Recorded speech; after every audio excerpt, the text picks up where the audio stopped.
तो अब हम धर्मेंद्र प्रधान का इस्तीफा नहीं मांगेंगे, इस नरेंद्र मोदी नाम के तानाशाह का इस्तीफा मांगेंगे। सिर्फ यही नहीं, जो खुद प्रधानमंत्री आवास योजना से मिले हुए घर में रह रहे हैं, जिनके माँ बाप का इलाज आयुष्मान कार्ड पर चल रहा है और जो मुफ्त की योजना से मिले राशन पर पल रहे हैं, वो भी आज नरेंद्र मोदी का इस्तीफा मांग रहे हैं।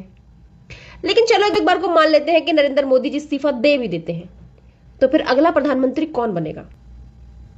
किसी दूसरी पार्टी से तो बनने से रहा, क्योंकि नरेंद्र मोदी के इस्तीफा दे देने से सरकार तो गिरेगी नहीं, क्योंकि लोकसभा में बीजेपी के पास बहुमत है।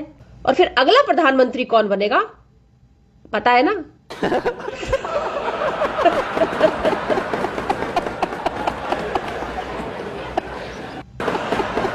बेटा, अगर ये प्रधानमंत्री बनकर आ गया ना, तो जंतर मंतर तो क्या, अपने मोहल्ले में भी नजर नहीं आओगे। सबको उल्टा कर करके मिर्ची के छोंके लगा देगा। अभी तो फिलहाल दुआ करो कि ये प्रधानमंत्री न बन जाए। जय हिंद।